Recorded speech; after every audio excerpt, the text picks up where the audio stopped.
I think I might have just nuked my company before it even started. This is like absolute trash. I don't think I have that much in my bank account. I bought just enough with the leftover money in my bank account. I really just said to myself, I said out loud, this shit better work because there's no going back. This is as all in as you can humanly get. Tens and tens and tens of thousands of customers around the world. There's a wealth of experience here. Success is never linear. It's a roller coaster ride, up, down, left, right. Can you hang in there?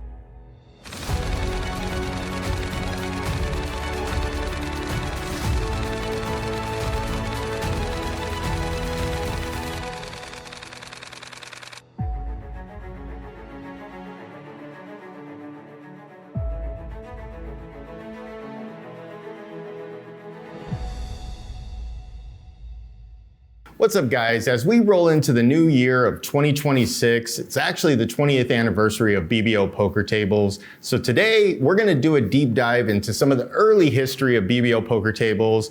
Let's see if we can get George in here to answer a few questions. Hey, George, you got a second? Hey, Corey, don't you know I'm a busy man? What do you need, man? Very busy, understand. First of all, we brought you in here just to answer a few questions because it's actually the 20th anniversary of BBO poker tables. Don't remind me, man, it's been a while. Let's get right to it. Let's go back all the way. I haven't been here that long. So where did it all start? What year was it and how did it begin? Now, if you're talking about the inception, you're talking about 20 years ago.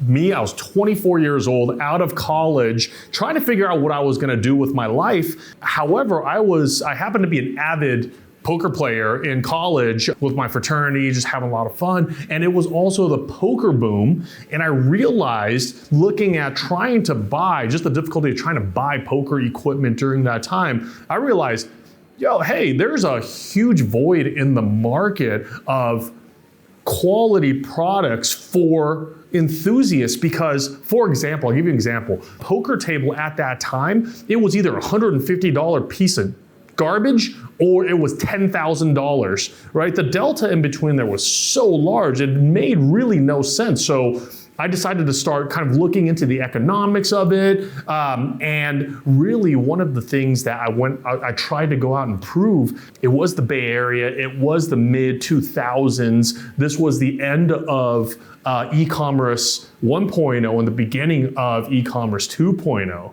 All right, so eBay started selling cars. That blew my mind. I was like, holy crap, you can buy a car on the internet?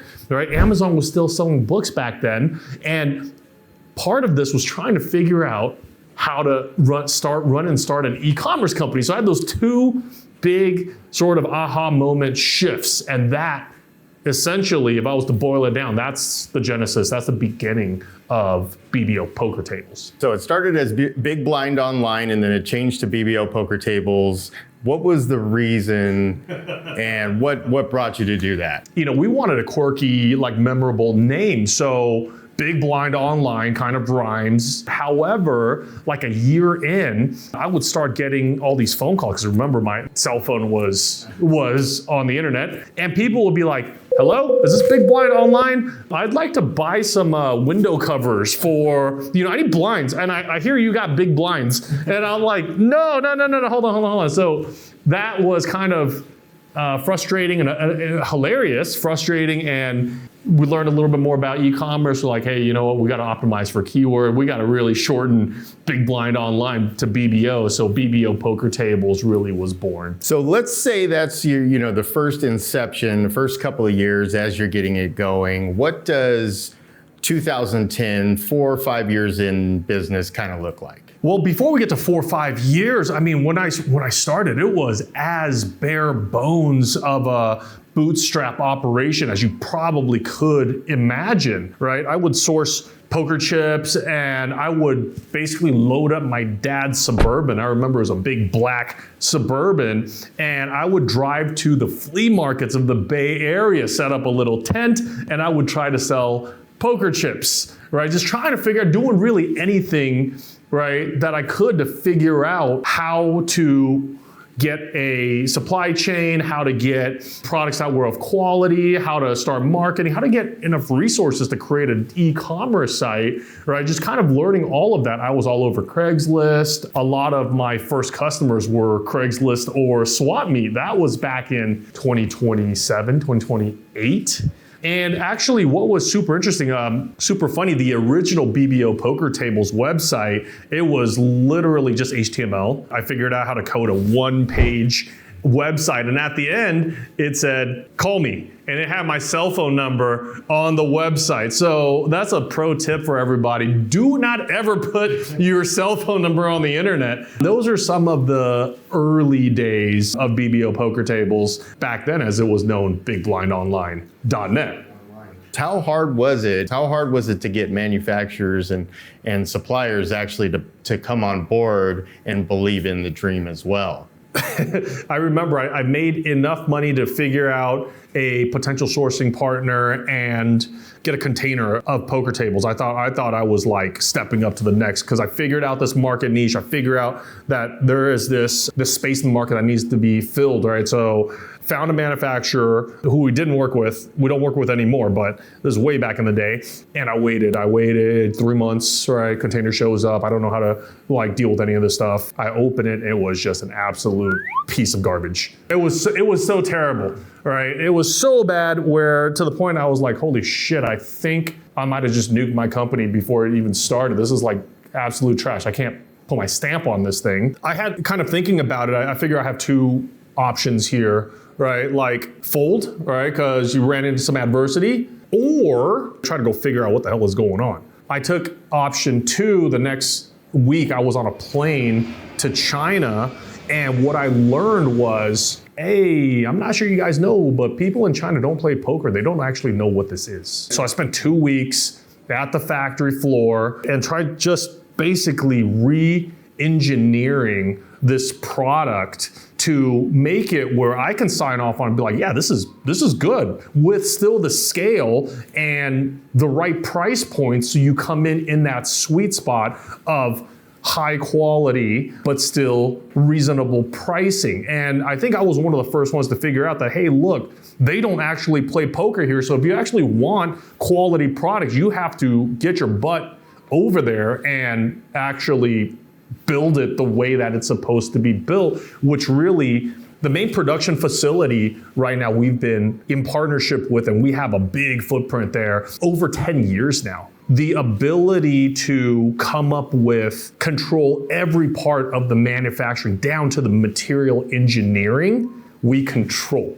That's kind of the different thing. And all of the customizations and personalizations, as you know, is done here in Vegas. So we split the scalability based on our specs, our experience, the fact that we have a lifetime warranty, but we optimize it to be able to scale, and then all of the personalization component of it, add LEDs, add power charging, add everything we do here in Vegas. So this hybrid was really started by close to 20 years ago, trying to figure out what constitutes quality product and how do you control every piece of the manufacturing consideration steps. How hard was it to kind of get shipping down to a science? We had scaled to the point where the logistics expertise became kind of a moat. It became hard for other competitors to hit the price points and the efficiencies just because of the volume that we were moving.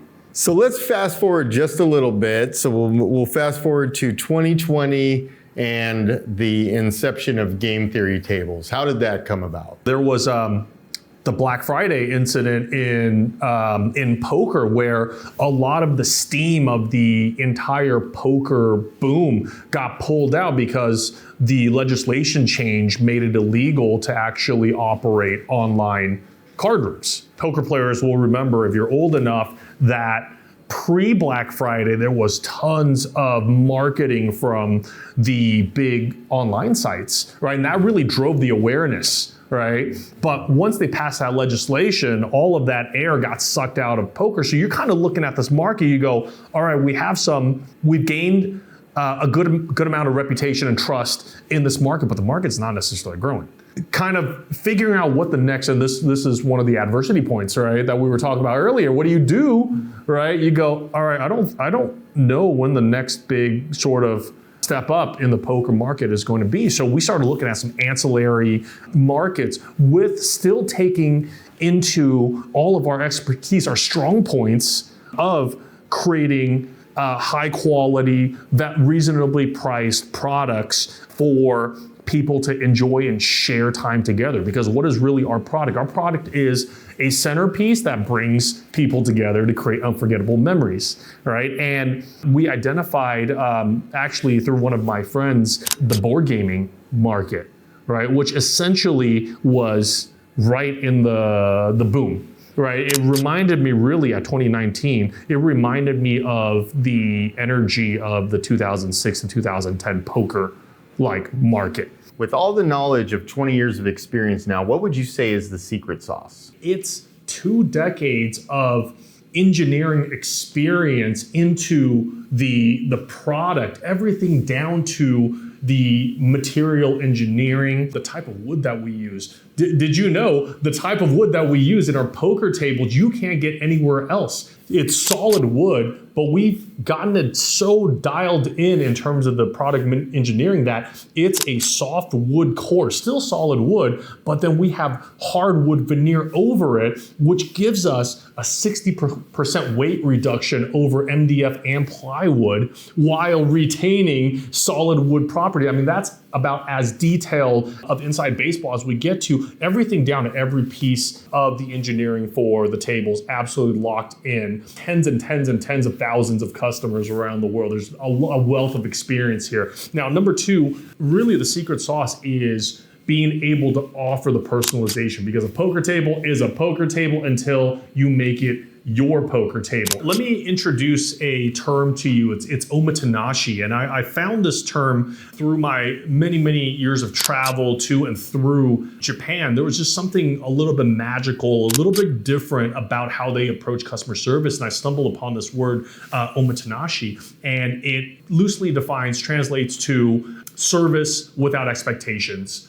We mapped out the entire customer journey for BBO poker tables, and we identified all the touch points, not just through the consideration phase, not just through the configuration and the sales phase, but post-sales. How was the experience on the delivery? How was after sales, right? The entire life cycle of customer. And we built in touch points for each one of those events. So the entire experience is, if you're a BBO customer, there's going to be things that happen that you go, oh, wow, I didn't think that was going to happen, but we designed it to happen that way. And that is omotenashi. And that's, I think, really, it really shows up in just the consumer sentiment since we've implemented this many years ago. All right, so 20 years of customers, 20 years of poker tables that are out there in people's homes, poker clubs.